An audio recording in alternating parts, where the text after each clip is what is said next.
Continue చేస్తున్నాం. కాంగ్రెస్ కూటికి మహబూబ్ నగర్ జిల్లా ఎమ్మెల్సీ చల్లా వెంకటరామిరెడ్డి, అలంపూర్ ఎమ్మెల్యే విజయుడు కూడా చేసే అవకాశం ఉన్నట్లు తెలుస్తోంది. ఇప్పటికే హస్తం పార్టీలో 7 ఎమ్మెల్యేలు 8 మంది ఎమ్మెల్సీలు చేరారు. అయితే ఇంకా మరికొంతమంది చేరే అవకాశం ఉన్నట్లు తెలుస్తోంది.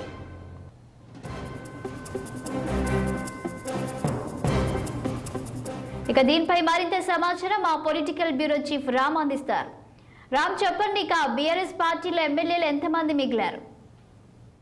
శాలిని, ఇవాళ మహబూబ్నగర్ జిల్లాలో ముఖ్యమంత్రి రేవంత్ రెడ్డి జిల్లా పర్యటన కొనసాగుతుంది. జిల్లా అభివృద్ధి పనులపై ప్రజాప్రతినిధులు అధికారులతో భేటీ అవుతున్నారు. అయితే ఈ సందర్భంగా ఆ జిల్లాకు చెందిన ఎమ్మెల్సీ చల్లా వెంకటరామిరెడ్డి నిన్ననే జూబ్లీహిల్స్లోని సీఎం నివాసంలో ముఖ్యమంత్రితో భేటీ అయ్యారు. అదేవిధంగా అలంపూర్ ఎమ్మెల్యే విజయుడు కూడా ఈరోజు వాళ్ళిద్దరు కలిసి కాంగ్రెస్ పార్టీ కండువా కప్పుకుంటున్నారు.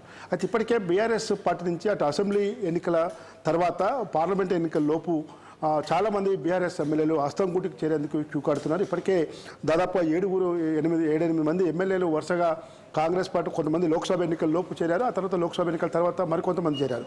వారితో పాటు ఎమ్మెల్సీలు కూడా క్యూ కట్టారు. మొత్తం ఇప్పటికి 9 మంది బీఆర్ఎస్ ఎమ్మెల్సీలు క్యూ కట్టారు. మనం ఎమ్మెల్యేలు కనుక చూసుకుంటే ఒకసారి మాజీ స్పీకర్ పోచారం శ్రీనివాసరెడ్డి, అదేవిధంగా కడియం శ్రీహరి, దానం నాగేందర్, డాక్టర్ సంజయ్, బండ్ల కృష్ణమోహన్ రెడ్డి, తెల్లం వెంకట్రావు, అదేవిధంగా కాళ యాదయ్య, అదేవిధంగా ఈరోజు ఈ విధంగా చేరటం జరిగింది. దాంతోపాటు మరోవైపు ఎమ్మెల్సీలు కూడా అసెంబ్లీ ఎన్నికలకు ముందే ఇద్దరు కాంగ్రెస్ పార్టీలో చేరారు. పట్నం మహేందర్ రెడ్డి, కూచుకుల దామోదర్ రెడ్డి. ఆ తర్వాత బసవరాజ్ సారయ్య, ఎంఎస్ ప్రభాకర్, ఎగ్గ మల్లేశం, బొగ్గారప్ దయానంద్, భానుప్రసాద్, దండే విఠల్, వీళ్ళు తాజాగా 6 ఒకటేసారి కూడా రేవంత్ రెడ్డి సమక్షంలో చేరడం జరిగింది. ఇవాళ మరో ఎమ్మెల్సీ చల్లా వెంకటరామిరెడ్డి చేరుతుంది. దీంతో కాంగ్రెస్ పార్టీ బలం కౌన్సిల్లో 13కు చేరినట్టు చెప్పి అనుకోవాలి. అయితే ఈ అసెంబ్లీ సమావేశాలు ఈ నెల చివరి వారంలో ఉన్నాయి. ఈ చివరి వారం లోపే అటు ఇటు శాసనసభ పక్షాన్ని విలీనం చేసుకోవడం, అటు కౌన్సిల్లో కూడా పక్షాన్ని విలీనం చేసుకునే దిశగా కాంగ్రెస్ పార్టీ చర్యలు చేపడుతుంది. ముఖ్యమంత్రి రేవంత్ రెడ్డితో పాటు పలువురు 2-3 మంత్రులు కూడా చాలా కీలక పాత్ర పోషిస్తున్నారు. ముఖ్యంగా పొంగులేటి శ్రీనివాసరెడ్డి, శ్రీధరబాబులు కూడా పెద్ద ఎత్తున మంత్రాలు వివిధ పార్టీల ఎమ్మెల్యేలతో ఎమ్మెల్సీలతో మంత్రాలు జరుపుతూ ఉన్నారు. దాంతోపాటు పార్టీ హైకమాండ్ కూడా రేవంత్ రెడ్డికి పూర్తి స్థాయిలో స్వేచ్ఛ ఇచ్చిందని కూడా తెలుస్తూ ఉంది. కాబట్టి ప్రస్తుతం ముఖ్యమంత్రిగా రేవంత్ రెడ్డి 64+1 సిపిఐ ఎమ్మెల్యేతో 65 మందితో తన ప్రభుత్వాన్ని ఏర్పాటు చేసిన ముఖ్యమంత్రి రేవంత్ రెడ్డి ఆ సంఖ్యను 80కి పైగా చేసుకోవాలనే ఉద్దేశంతో ఈ బీఆర్ఎస్ ఎమ్మెల్యేలను గురిపెట్టినట్టు తెలుస్తూ ఉంది.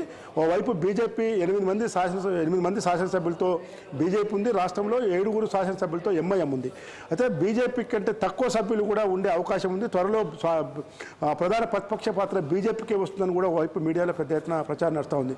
కాబట్టి ఈరోజు కేసీఆర్, కేటీఆర్, హరీష్ రావులు ఈ చేరికల పైన ఇండైరెక్ట్గా ఏం చేస్తున్నారనేది కానీ బహిరంగంగా మాత్రం ఎక్కడ కూడా వాళ్ళు చర్యలు తీసుకున్నట్టు కనబడతలేవు. మీడియాలో కూడా పెద్ద ఎత్తున అసలు చేతులు ఎత్తేశారా అనే పరిస్థితి కూడా ఈరోజు తెలుస్తూ ఉంది. ఓవైపు గజ్వెల్లోని ఫామ్ హౌస్లో మాజీ ముఖ్యమంత్రి బీఆర్ఎస్ పార్టీ అధినేత కేసీఆర్ మాత్రం రానున్న రోజులు మనయే, ఖచ్చితంగా ఎవరు కూడా మనోధైర్యపడొద్దు, ఇలాంటి గడ్డిపోచలు పోతుంటాయి వస్తుంటాయి, వీళ్ళందరినీ మనం ఇలాంటి పరిణామాలు మనకు కొత్త కాదు. తెలంగాణ ఉద్యమంలో కూడా ఆనాటి ముఖ్యమంత్రులు టీఆర్ఎస్ పార్టీని కుట్ర చేసి బలహీనపరచాలని చూశారు, అయినా ఎదుర్కొన్నామని చెప్తా ఉన్నాడు. కానీ మాజీ ముఖ్యమంత్రి బీఆర్ఎస్ పార్టీ అధినేత కేసీఆర్ చెప్పిన మరుసటి రోజే చాలా పరిణామాలు జరిగింది.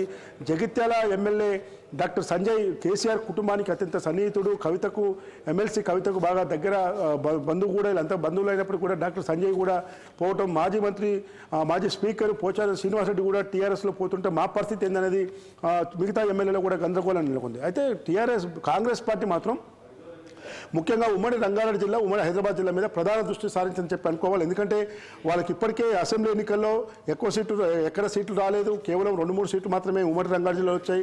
మరోవైపు మొన్న పార్లమెంట్ ఎన్నికల్లో కూడా అటు చేవేల పార్లమెంటు, సికింద్రాబాదు, మల్కాజ్గిరి 3 పార్లమెంటు, అటు మెదక్ పార్లమెంటులో కూడా పెద్ద ఎత్తున బీజేపీ గెలిచింది. కాబట్టి రేపు వచ్చే 1 సంవత్సరం తర్వాత వచ్చే స్థానిక సంస్థల ఎన్నికల్లో భాగంగా జిహెచ్ఎంసీ ఎన్నికలు ప్రధానంగా ఈరోజు హైదరాబాద్లో జిహెచ్ఎంసీ మీద కాంగ్రెస్ పార్టీ జెండా ఎగరాయాలంటే ఖచ్చితంగా ఎమ్మెల్యేలు ఇదంతా కూడా పెద్ద ఎత్తున బలం కావాలి. కాబట్టి ఈ మల్కాజిగిరి, సికింద్రాబాదు, చేవేల, మెదక్ ఈ పార్లమెంటు పరిధిలో ఉన్న ఎమ్మెల్యేల పైన పెద్ద ఎత్తున దృష్టి సారించింది.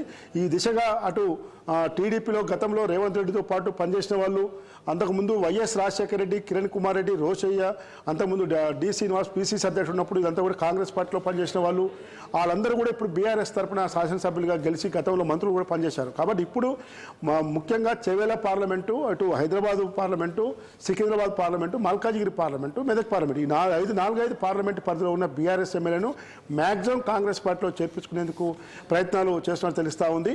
బీజేపీకి ఎమ్మెల్యేల 8 సంఖ్య ఉంటే ఆ సంఖ్య కంటే తక్కువగా ఉండే విధంగా ఈరోజు కాంగ్రెస్ పార్టీ బీఆర్ఎస్ను ఆ విధంగా చేసే ప్రయత్నం చేస్తూ ఉంది. కాబట్టి ఈరోజు మాజీ ముఖ్యమంత్రి కేసీఆర్, హరీష్ రావు, కేటీఆర్లు అంతర్గతంగా ఎమ్మెల్యేలను వలస ఆపేందుకు ప్రయత్నాలు చేస్తున్నారనేది కూడా బయట వాతావరణం కనబడతలేదు.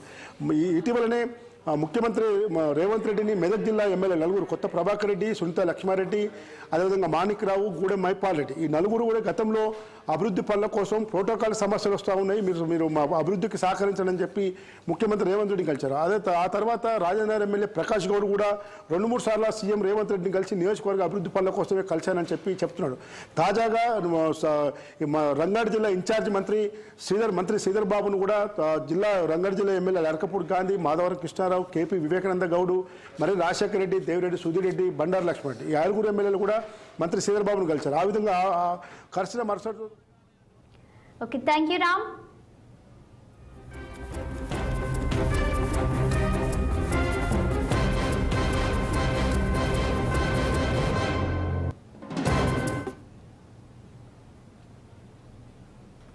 ఢిల్లీలో మాజీ మంత్రి కేటీఆర్ మాట్లాడుతున్నారు.